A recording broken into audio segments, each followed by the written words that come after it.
सप्तम स्कन्ध शुभारम्भ हुन्छ। सप्तम स्कन्ध चाहिँ उति स्कन्ध भनिन्छ। उति शब्दको अर्थ हो कर्म वासना। देय तन्तु सन्ताने धातुबाट उति शब्द बन्छ। कर्म वासनाको जालो। कर्म वासना दुई किसिमका हुन्छन्, सत वासना र असत वासना। यो सप्तम स्कन्धमा सत वासनाका प्रतिनिधि पात्रको रूपमा प्रहलाद भक्तको र असत वासनाको विस्तारको रूपमा हिरण्यकशिपुको कथा आएको छ। यो कथा प्रसङ्ग राजा परीक्षितलाई श्री सुखदेवजी महाराजले सुनाउनु भएको छ र राजा परीक्षितले जिज्ञासा गर्नुभयो सुरुमा कि भगवान सबैको निमित्त बराबर, भगवानको नजरमा कोही असुर कोही देवता भन्ने हुँदैन, तर पनि कहिले कहिले भगवानले इन्द्रको पक्ष लिए जस्तो, देवताको पक्ष लिए जस्तो, असुरहरूलाई मारे जस्तो अनि विषम भए जस्तो देखिन्छ। किन देखिन्छ? सुखदेवजी महाराजले भन्नुभयो भगवानले एउटा जो कर्म वासनाको व्यवस्था दिनुभएको छ, तदनुसार जसले जस्तो व्यवहार गर्दछ तदनुसारका संस्कार बन्दछन् र तदनुसारको फल भोग्न ऊ बाध्य हुन्छ। राम्रा कर्म गर्नेले राम्रो फल, नराम्रा कर्म गर्नेले नराम्रो फल। भगवान त दुवैका निमित्त समान हुनुहुन्छ। असुर स्वभाव भएकालाई पनि भगवानले उद्धार गर्नुहुन्छ। कहिले देवताको विजय, कहिले दानवको विजय, यो भइ नै रहन्छ। यो प्रसङ्ग बुझ्नका लागि महाभारतको अर्को कथा पनि सुन्नु पर्दछ। उहिले कहिले महाराज युधिष्ठिरले राजसूय यज्ञ गर्न थाल्नु भएको थियो। त्यो राजसूय यज्ञमा चैत्य भगवान श्रीकृष्णको चक्रबाट मर्यो। त्यो चैत्य भगवान कृष्णमा नै प्राप्त भयो। त्यो देखेर महाराज युधिष्ठिरले देवर्षि नारद मुनिसँग सोध्नुभयो कि यो शिशुपाल दुष्ट थियो, भगवानलाई गाली गर्थ्यो, तर भगवानमा कसरी प्राप्त हुन गयो?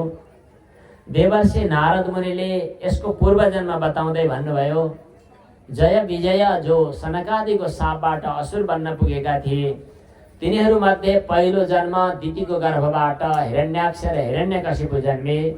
तिनमध्ये जो हिरण्यकशिपु थियो, त्यो हिरण्यकशिपु चाहिँ हिरण्याक्ष मरेपछि ज्यादै रिसायो र उसले भन्यो मेरो दाजुलाई मार्ने यो जो विष्णु हो, त्यो विष्णुलाई चाहिँ मैले समाप्त गर्नुपर्छ। अब त्यसका निमित्त मैले जे पनि गर्नुपर्दछ भन्यो। उसले तपस्या पनि गर्यो।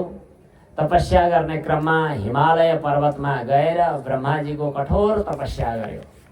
ब्रह्माजीले वरम ब्रूहि भन्नुभयो। उसले भन्यो म कहिल्यै पनि नमरौँ। ब्रह्माजीले भन्नुभयो म पनि मर्छु, एक दिन न एक दिन त मर्नै पर्छ, मर्दिन, नमरौँ भनेर वरदान माग्न मिल्दैन। त्यसो भए म सुकेकोबाट नमरौँ, काँचोबाट नमरौँ, भित्र नमरौँ, बाहिर नमरौँ, मान्छेबाट नमरौँ, बाघबाट नमरौँ, भालुबाट नमरौँ, बाँदरबाट नमरौँ, यता नमरौँ, उता नमरौँ। लामै तम्सुक भट्यायो। कसले? हिरण्यकशिपुले। ब्रह्माजीले भन्नुभयो तथास्तु। त्यसपछि निकै बलियो भए कि क्या हो भन्ने ठान्यो र आएर चारैतिर उपद्रव मचाउन थाल्यो। बलियो भएपछि त अब के गर्ने? मूर्ख मान्छे बलियो भयो भने अरूलाई दुःख दिन्छ। नीति श्लोक छ नि एउटा, विद्या विवादाय धनम मदाय शक्ति परेषां परिपीडनाय खलस्य साधुर विपरीतमेतद् ज्ञानाय दानाय च रक्षणाय। उसले सबैलाई दुःख दियो, सबै देवताहरू पनि दुखी भए, देवताको अधिकार पनि उसले अपहरण गर्यो। देवताले भगवानको स्तुति गरे। भगवानले भन्नुभयो कुनै समयमा आफ्ना प्रिय पुत्र भक्तलाई पनि भगवान मेरो भक्तलाई अपराध गर्नेछ, त्यतिखेर उसको मृत्यु हुनेछ। भगवानले आज्ञा गर्नुभयो। हिरण्यकशिपुले चारैतिर अत्याचार गर्न थाल्यो। भौतिक उन्नति चाहिँ राम्रै गरेको थियो। आफ्नो छोरा प्रहलाद माथि पनि उसले अन्याय गर्यो। प्रहलादलाई पढाउन पठाइएको थियो। गुरुपुत्रहरूले पढाउने प्रयास गर्दथे, तर हिरण्यकशिपुको पुत्र प्रहलाद भगवानको भक्तिमा तन्मय भएको हुनाले गुरुले जे पढाए पनि उनले भगवानको भक्ति मात्रै सम्झिन्थे। किनभने उनी सधैँ भगवानको सेवामा समर्पित थिए। ब्रह्मण्यः शील सम्पन्नः सत्यसन्धो जितेन्द्रियः आत्मवत् सर्वभूतानां एकः प्रियसुहृत्तमः। उनी अरू खेलौना लिएर खेल्दैनथे। भगवान श्रीकृष्णको क्रीडामा नै उनी तन्मय हुन्थे। कृष्ण ग्रह गृहीत आत्मा नवेद जगदीदृशम। उनी कहिले हाँस्थे, कहिले रुन्थे, कहिले भगवानकै भजनमा रमाउँथे। उसलाई गुरुकुलमा पढाउन पठाइयो दानव असुर संस्कार दिन भनेर। तर तिमीले पढेको मध्ये सबैभन्दा राम्रो कुरा के होला भनेर सोद्धाखेरि भगवानको भजन गर्ने हो भनिदिन्थे। हिरण्यकशिपुलाई ज्यादै रिस उठ्यो। ठिकसँग शिक्षा दीक्षा देऊ भने फेरि पनि उस्तै। केही उपाय नलागेपछि कहिले हात्तीमा कुल्च्याउने, कहिले आगोमा पोल्ने, कहिले भिरबाट खसाल्ने, कहिले चाहिँ नि सर्पले डसाउने विभिन्न उपाय गरेर उसलाई मार्न खोजियो। तर केही उपाय लागेन। जसले साथमा भगवान नामको आश्रय लिएको छ उसलाई के हुने। राम नाम भजताम कुतो भयम सर्वताप समनैक भेषजम पश्यतात मम गात्र सन्निधौ पावकोपि सलिलायते धुना।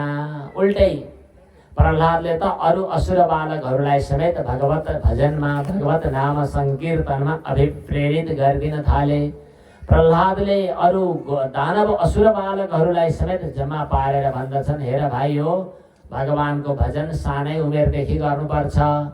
प्राय चलन छ नि बुढो भएपछि भक्ति गर्ने हो, भजन गर्ने हो भन्ने होइन। त्यो कौमार आचरित प्राज्ञो धर्मान भागवतान इह। मनुष्य जन्म दुर्लभ छ। पानीको फोको जस्तो कहिले फुट्ने हो थाहा छैन। अहिले मौका मिल्यो, आज मौका मिल्यो, आजै भगवानको भजन गरिहाल्नु पर्दछ। हामी असुर हौँ, त्यसकारणले अलिकति हाम्रो हिंसा प्रवृत्ति छ। तर यति असुर भाव त्याग दिने हो भने भगवान खुसी भइहाल्नुहुन्छ। भगवानलाई खुसी पार्न धेरै दुःख छैन, किनभने भगवान त टाढा हुनुहुन्न। हामी भित्रै अन्तर्यामी रूपमा, आत्माको रूपमा भगवान रहनु भएको छ। नैहच्युतं प्रीडयतो बहुहायासो सुरात्मजाः आत्मत्वात् सर्वभूतानां सिद्धत्वादिह सर्वतः। भगवान त हामीले भित्रै अनुभव गरेर बस्यो भने यही भेटिनुहुन्छ। केवलानुभवानन्द स्वरूपः। भगवानको स्वरूप नै त्यही हो कि बाहिरी चिन्तनलाई छोडेर, बाहिरी कल्पनालाई छोडेर, विकल्पलाई छोडेर जब आफू मात्रै भित्र बसेर रहिन्छ त्यतिखेर त्यही परम सत्ता, त्यही परमात्मा सत्ताको अनुभव हुन्छ। त्यो अनुभवद्वारा नै भगवानको दर्शन प्राप्त हुन्छ। त्यस्तो भगवानलाई प्राप्त गर्न हामीले आसुर भाव परित्याग गरिदिए हुन्छ। यसो गरौँ भनेर भनेपछि दानव बालकहरू दङ्ग परे, खुसी भए। हामी असुरहरू हौँ, हामीलाई मार्न, काट्न, अरूलाई थिचोमिचो पार्न मन लाग्छ, अरूलाई निमोड्दाखेरि मजा लाग्छ। हजुरलाई चाहिँ यस्तो ज्ञानको राम्रो कुरा कसरी आएको नि भनेर सोधे। प्रहलादले भन्नुभयो, मेरो आमा चाहिँ उहिले शरणार्थी भएर भाग्नु परेको थियो, किनभने मेरो बाबा तपस्या गर्न मन्दराचल पर्वत जानुभयो।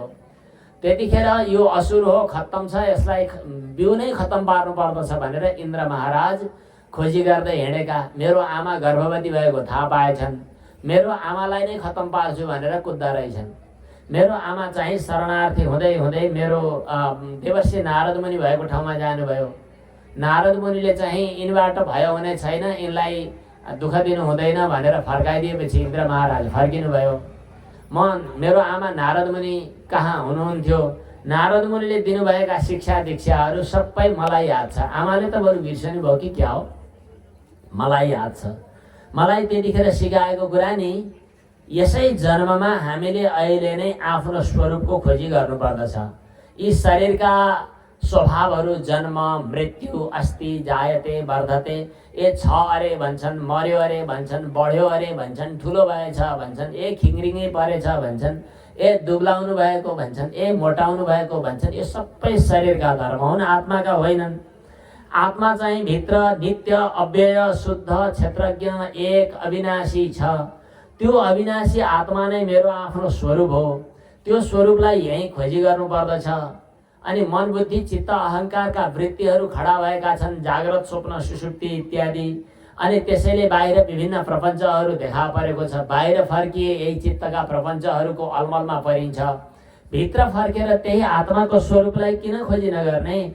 अनि सबै भित्र रहेको अन्तर्यामी परमात्माका प्रति भक्ति किन नगर्ने? यसो गर्नुपर्दछ। मलाई नारद मुनिले सिकाउनु भएको, मैले पनि भाइ हो तिमीहरू सबैलाई सिकाएँ। तिमीहरू सबैले भगवानको भजन गर्ने भनेर हरिनाम सङ्कीर्तनको अभियान नै चलाइदिनु भयो प्रह्लादजीले।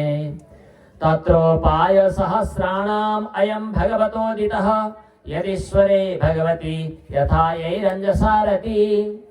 यस प्रकार प्रह्लादजीको यो अभियान पछाडि ती सब बालकहरू पनि भगवानको भक्तिमा लागेको देखेर झन् रिस उठ्यो। अनि त्यो हिरण्यकशिपुले चाहिँ नि एक दिन गएर बालकलाई भन्न थाल्यो कि त कसको बलले बलियो भइरहेको छस् त? मैले भनेको किन मान्दैनस्? त असुर हुनुपर्ने, अर्कालाई मार्ने काट्ने संस्कार सिक्नुपर्ने, के को ज्ञान ध्यान, के को भगवानको भजन के गरेको तैँले? तँलाई कसले सिकायो? यो कसको बलले बलियो भएको छस् भन्दाखेरि सबैको बलको पनि बल दिनेवाला भगवान हुनुहुन्छ। उही भगवानको बलले म बलियो भएको हो। तेरो भगवान कहाँ छ? सर्वत्र व्यापक छ।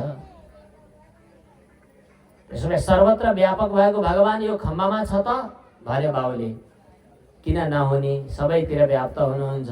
त्यसो भए पहिलो चोट खम्बामा, दोस्रो चोट तेरो टाउकोमा मैले खुकुरी हाने भनेर जब आफ्नो वज्र प्रहार गरेर खम्बामा प्रहार गरेथ्यो, खम्बा चढ्याङ्ग आवाज गर्यो। खम्बाबाट साक्षात भगवान नृसिंह प्रकट हुनुभयो। नृसिंहावतार भगवानको, भक्तवत्सल भगवानको। नृसिंहावतार भगवानले गएर त्यो हिरण्यकशिपुलाई च्याप समात्नु भयो। अनि त्यसपछि सन्ध्याकाल थियो, ढोकाको बिचमा थियो। अनि काखमा राखेर त्यसको नङ्ग्राले आन्द्रा भुँडी च्यातेर त्यसलाई उद्धार गरिदिनु भयो। उसले भगवानको दर्शन गर्दै गर्दै प्राण परित्याग गर्यो। भगवानले त्यो हिरण्यकशिपुलाई पनि उद्धार गर्नुभयो। तर भगवान रिसाइरहनु भएको थियो। त्यहाँका ती आन्द्राहरू यता र उति छर्ने, दल्ने, घाँटीतिर लगाउने गर्दै हुनुहुन्थ्यो। त्यो देखेर लक्ष्मीजी पनि डराउनु भयो, स्तुति गर्न जानै सक्नु भएन। अरू ब्रह्मादि देवताले पनि स्तुति गरे। भगवान त्यति खुसी हुनुभएको थिएन। प्रह्लादजी गएर हात जोडेर जब स्तुति गर्नुभयो, भगवान मुसुक्क मुस्कुराउनु भयो।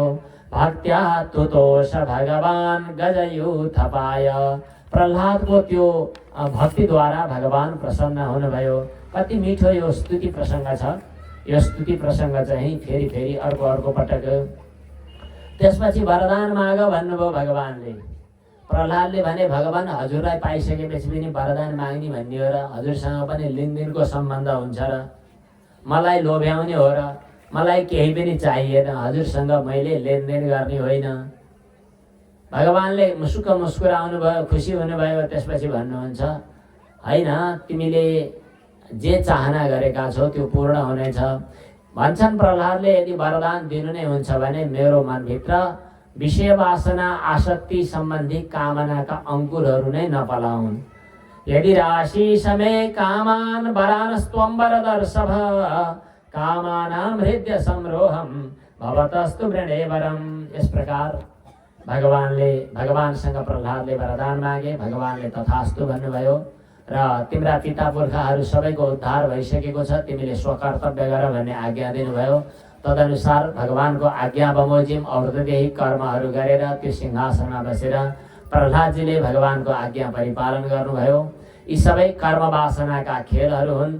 तिमीहरू भाग्यशाली छौ।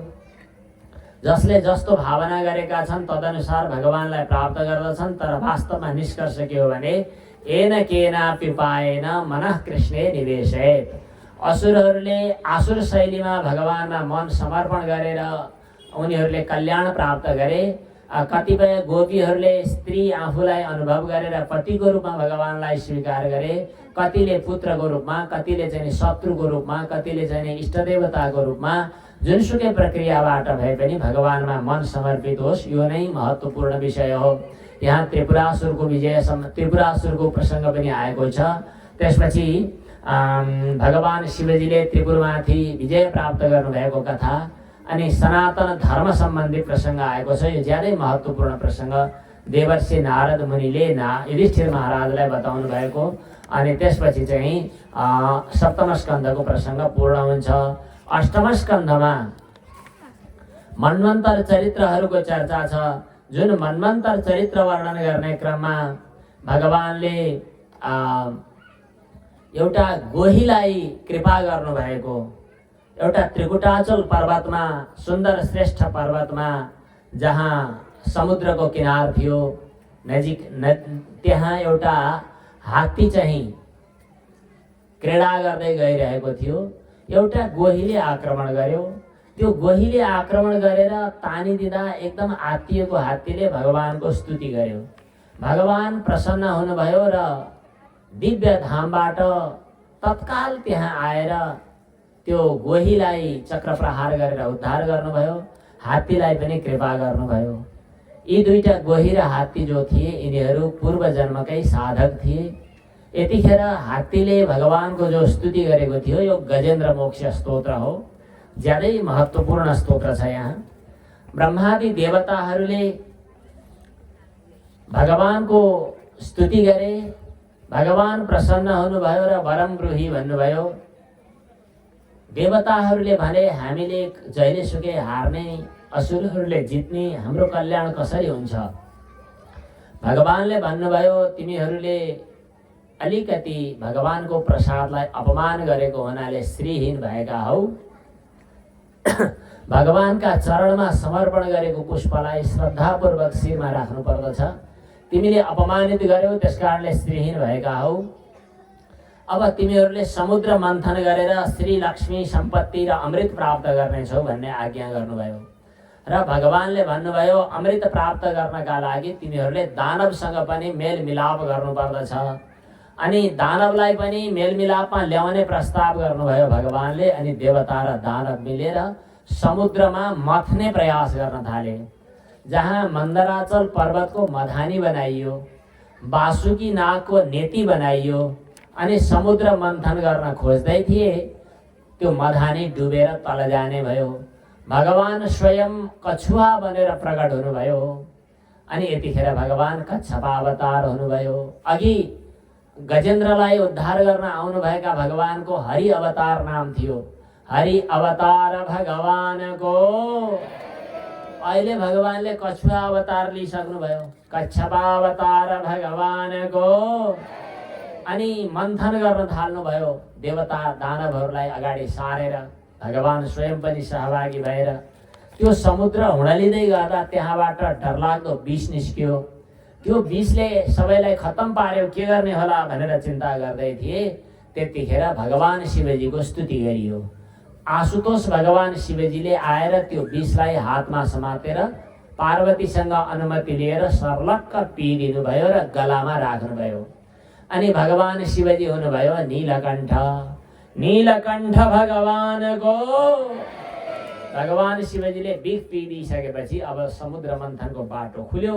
समुद्र मन्थन गर्दै गर्दा अनि कामधेनु गाई प्रकट हुनुभयो। हजुर, हामीले जो गाई प्राप्त गरेका छौँ समुद्र मन्थनबाट पहिला प्रकट भएकी कामधेनुका सन्ततिहरू हुन् गाई। यज्ञ कर्म गर्ने ब्राह्मणहरूले गाई स्वीकार गरे। अचेल त ब्राह्मणहरूले पनि गाई पाल्न छोडियो, बर्बाद भएको छ। स्थानीय जातिका हाम्रा मौलिक गाईहरू हुन्, यिनीहरू अमृत दिनेवाला र यज्ञ कर्मका अभिन्न अङ्ग हुन्।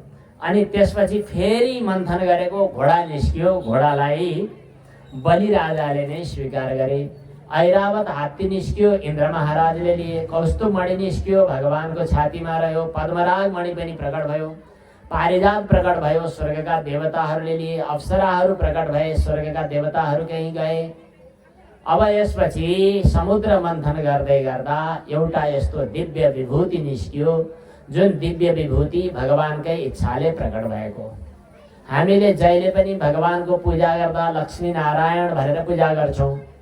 लक्ष्मी नारायण भगवानको। नारायण भगवानको र लक्ष्मीको बीचमा एक दिन कुरा चलेछ। सबैले त बिहे गरेको वर्षगाँठ मनाउँछन्, एनिभर्सरी मनाउँछन्। हाम्रो कहिले बिहे भएको भन्ने हो। अनादिकालदेखि अनन्तकालसम्म लक्ष्मीनारायणको सम्बन्ध छ, बिहे भएको भन्नै परेन। लक्ष्मीजीले भन्नुभयो रमाइलो गर्ने त मेरो पनि इच्छा थियो। भगवानले भन्नुभयो त्यसो भए तिमी छोरी बनेर प्रकट हौ न त कसैको। अब कसको छोरी हुने? जसले पनि लक्ष्मीलाई अर्कै दृष्टिले हेर्छ, सम्पत्ति भनेपछि हुरुक्कै गर्छ, म मालिक हुँ भन्न खोज्छ। समुद्र जस्तो योग्य पिता कोही छैन भन्ने ठानेर लक्ष्मीजी समुद्रको छोरी भएर त्यही प्रकट हुनुभयो। मन्थन गर्दै गर्दा क्षीर जाता क्षीराब्धि अब्धि जाता भनेर भनिन्छ, क्षीरोद तनया भनिन्छ। जब लक्ष्मीजी प्रकट हुनुभएको थियो सब चकित भए अनि सबैले आशा गरे लक्ष्मीजीलाई त मैले लैजान पाए हुन्थ्यो भन्ने ठान्ने। देवता ऋषि मुनि यक्ष गन्धर्व त्यहाँ भएका जति सबले आशा गरेर हेर्न थाले। पाए हजुरहरूले त हेर्नुहुन्थ्यो होला। लक्ष्मीजीले भन्नुभयो जसले मलाई आशा गर्छ त्यसलाई मैले लात हान्ने हो, आँखामा अलिकति झिल्का चाहिँ दिने हो, अनि त्यसपछि चाहिँ त्यसलाई चाहिँ उचालेर पछार्ने हो, झुक्क्याइदिने हो। जसले मलाई वास्तै गर्दैन हो त्यसको पछि लाग्ने हो, लक्ष्मीजीले भन्नुभयो। मनमनै लक्ष्मीजीको यो सङ्कल्प थियो। सबैले आशा गर्थे, लक्ष्मीजीले कतै हेर्नु भएन। हातमा वरमाला लिएर लक्ष्मीजी यताउति हेर्नुभयो। पहिलेदेखिको साँठगाँठ छँदै थियो। भगवान नारायण पर समुद्रमा कमलको फुलमाथि शयन गरिरहनु भएको थियो, पहेँलो पहेँलो वस्त्र धारण गरेर। लक्ष्मीजी सरासर उहीँ जानुभयो। भगवान नारायणले लक्ष्मीको आशा त गर्नुभएको थिएन। मेरो आशा नगर्ने भगवान नै मेरो इष्टदेव हुनुहुन्छ भनेर लक्ष्मीजी जानुभयो र वरमाला भगवान नारायणको गलामा पहिराइदिनु भयो। त्यसपछि हुनुभयो अब लक्ष्मी नारायण अनि भव्यताका साथमा लक्ष्मी नारायणको विवाह उत्सव सम्पन्न भयो। लक्ष्मी नारायण भगवानको ततश्चाविरभूत साक्षात् श्रीरमा भगवत परा रञ्जयन्ती दिशः कान्त्या विद्युत सौदामणि यथा। त्यसपछि अरू पनि ती अमृतहरू प्रकट हुने बेला, अरू रत्नहरू प्रकट हुने बेलामा वारुणी देवी पनि प्रकट हुनुभयो, जसलाई असुरहरूले लिए। अब हाम्रा नेपालमा बस्ने हाम्रा भाइ बहिनीहरू असुर त होइनन्, तर यो वारुणी किन स्वीकार गर्छन् थाहा छैन। हरेक किराना पसलमा समेत मदिरा नभइकन एउटा केही पनि नबिक्ने। फलफुल किन्न भनेर गयो, काठमाडौँतिर जाँदा बाटोमा नि ओर्लेर त्यो धादिङनेरि गाडी रोक्छ। फलफुल किन्न भनेर गयो, मास्तेरपट्टि अभक्ष नजिक जाँदा घिन लाग्ने चिज झुन्ड्याइरहेको हुन्छ। चोखो फलफुलको दोकानै नपाइने अनि चोखा किराना पसलै नपाइने। सब वारुणी नदी, सब वारुणी देवीको प्रभाव। वारुणी देवी किन भनेको थाहा छ? अझ यहाँ शास्त्र तात्पर्य विचार गर्दाखेरि एउटा नयाँ भाव आएको छ, हजुरहरूलाई सुनाइदिउँ। हाम्रो गाउँघरमा पैदा हुने मदिरा जो हो नि, जसलाई गाउँले मदिरा भन्छन्, यसलाई सायद वारुणी भनिँदैन। यो त गाउँघरको मध्य हो। वारुणी भनेको वरुण दिशाबाट आएको। वरुण शब्दको अर्थ हो पश्चिम दिशा। वरुण देवता छ, अधिष्ठाता देवता जसको, त्यसलाई भनिन्छ वारुणी दिशा। वारुणी देवी भनेको पाश्चात्य संस्कृति र पाश्चात्य प्रभावबाट भित्रिएका विदेशी हिस्कीहरू जो हुन्, यी सबै वारुणी हुन्। यी वारुणी त ठुलाबडा घरमा पनि घर घरै भित्रिएका, अचम्म लाग्ने, एकदमै आश्चर्य। तर यहाँ बताइएको छ वारुणी जो थियो त्यो चाहिँ असुरहरूको आहारा बन्यो। वारुणी देवीलाई असुरहरूले, दैत्यहरूले स्वीकार गरे। आज पनि जसका घरमा वारुणी आएको छ ती सबै असुर हुन्।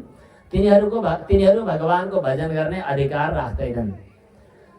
त्यसपछि फेरि पनि मन्थन गरेको, पहिला वारुणी निस्किनु, त्यसपछि चाहिँ एउटा दिव्य पुरुष निस्किनु भयो, जसले एउटा कलश लिनुभएको थियो। त्यो कलशमा अमृत भरिएको थियो।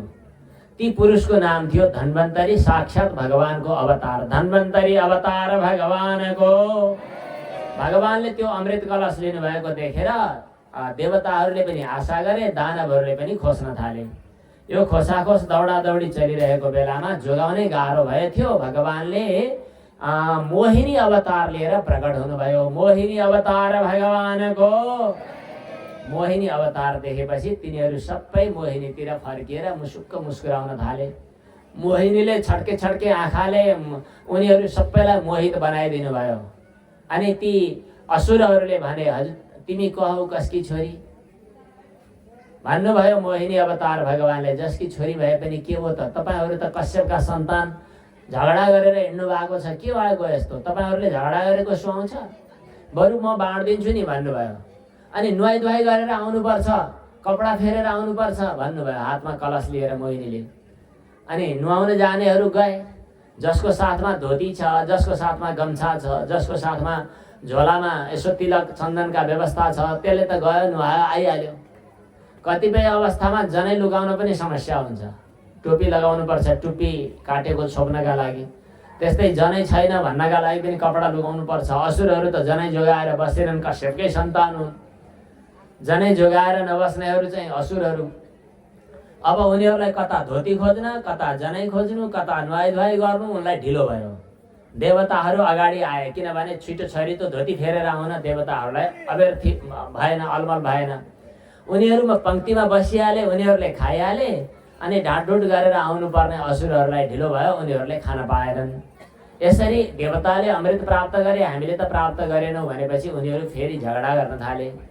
त्यसै बिचमा राहु र केतुको पनि, सिमिका पुत्रको पनि यहाँ प्रसङ्ग छ। अनि फेरि पनि युद्ध भयो।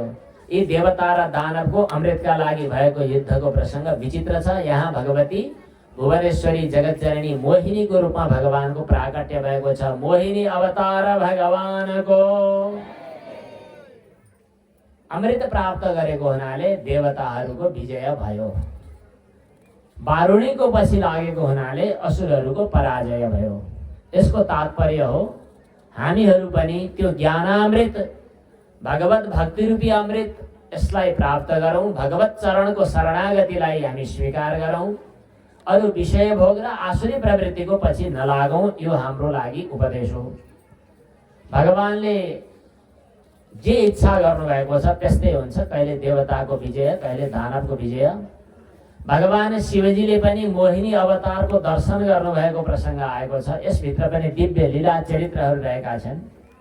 अरू अरू मन्वन्तरको चर्चा गर्ने क्रममा भगवानले बलिलाई कृपा गर्नका लागि अदितिको गर्भबाट वामनावतार भएर जन्म लिनुभएको प्रसङ्ग पनि आएको छ। वामनावतार भगवानको। अहिले भगवान वामनलाई पनि यत्तिकैमा प्रणाम गर्नु पर्यो। भगवानले एकपटक कछुवाको अवतार लिएर, कच्छपावतार लिएर राजा सत्यव्रतलाई कृपा गर्नुभएको छ, वेदको रक्षा गर्नुभएको छ। भगवानको यो मत्स्यावतार पनि प्रणम्य छ र यहाँ आएको छ। मत्स्यावतार भगवानको। यस प्रकार अष्टम स्कन्धका लीला चरित्रहरू पूर्ण हुन्छन्। नवम स्कन्धमा सूर्यवंशी र चन्द्रवंशी राजाहरूको चरित्र वर्णन गरेको छ। दुवै वंश परम्पराको मूल केलाउँदै जाँदा साक्षात् भगवान नारायण नै हुनुहुन्छ। यो वंश परम्पराको चर्चा नवम स्कन्धमा छ र यसले हामीलाई सिकाएको छ, हामी सबै उही भगवानका सन्तान हौ। हजुरहरूले घडी हेर्नु भएको छ नि, 4:15 बजे पूर्ण हुन्छ। 2 मिनट फरक पर्छ, त्यहाँभन्दा धेरै फरक पर्दैन।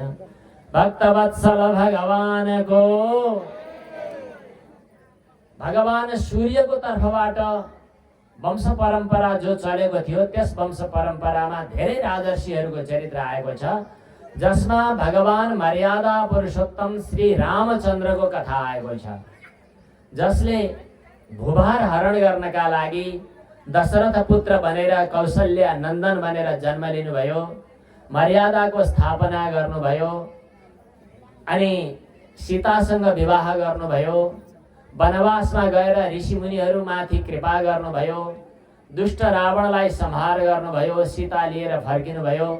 भगवान श्रीरामका यावत चरित्रहरू जति छन्, सबै मानव जीवनमा मानिसले कसरी बाँच्नु पर्दछ भनेर जीवन जिउने कला सिकाउने, मर्यादा सिकाउने महत्त्वपूर्ण आधार हो। त्यसकारणले भगवान श्रीरामलाई मर्यादा पुरुषोत्तम भनिन्छ। मर्यादा पुरुषोत्तम श्री रामचन्द्र भगवानको। भगवान श्रीरामको जन्म प्रसङ्गमा भन्नै पर्ने एउटा सन्दर्भ छ। धेरै लामो समयको सङ्घर्ष पछाडि भारतवर्ष अन्तर्गत वर्तमान भारत राज्य, कुनै समयमा नेपालको सीमा पनि त्यहाँ पुगेको थियो। अयोध्यापुरीमा, अयोध्या धाममा भगवान श्रीरामको जन्मभूमि भइरहेको ठाउँमा लगभग 500 वर्षभन्दा बढी समयदेखि यवनहरूको आक्रमण थियो र यवनहरूले अरू कुनै आफ्नो प्रतिबन्ध लगाएका थिए। भगवान श्रीरामको पूजा अर्चना हुन सकेको थिएन। जुन ठाउँमा सन्त महात्माहरूको सत्प्रयास र धर्मपरायण महानुभावहरूको ठुलो त्याग तपस्या साधनाबाट भगवान श्रीरामको विग्रह पुनः मन्दिरमा स्थापित गर्ने सुअवसर प्राप्त भएको छ। पर्सीको समयमा, पर्सी मध्याह्न हाम्रो 8 गते, माघ महिनाको 8 गते पर्सी मध्याह्न समयमा भगवान श्रीरामको मन्दिरमा प्रतिष्ठापन, भव्य मन्दिरमा, दिव्य मन्दिरमा प्रतिष्ठा हुने कार्यक्रम छ। त्यस समयमा हामी सबैले खुसियाली मनाउँदैछौँ। सबैको तर्फबाट भगवान श्रीरामको श्रीचरणमा कोटि कोटि वन्दना छ। भगवान श्रीरामको पुनः प्रतिष्ठा भएको सन्दर्भ स्मरण गर्दै त्यो सन्दर्भमा हामी वहाँ नगए पनि हामीले खुसियाली मनाउँछौँ।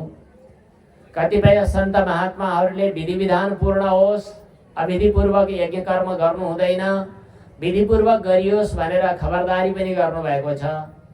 त्यसको तात्पर्य चाहिँ मन्दिरको स्थापना निजी स्वार्थका लागि, मन्दिरको स्थापना अरू कुनै प्रयोजनका लागि नहोस्, भगवत भक्तिका लागि, भगवत निष्ठाको लागि, भगवान श्रीरामबाट आदर्श मर्यादा शिक्षाको लागि होस्।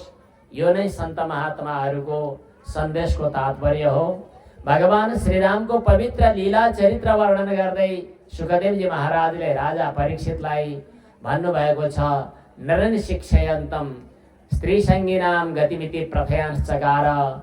जीवनमा सुख दुःख सबैलाई परिआउँछ। भगवान श्रीरामलाई जस्तो दुःख अरू कसलाई पर्न सक्छ र?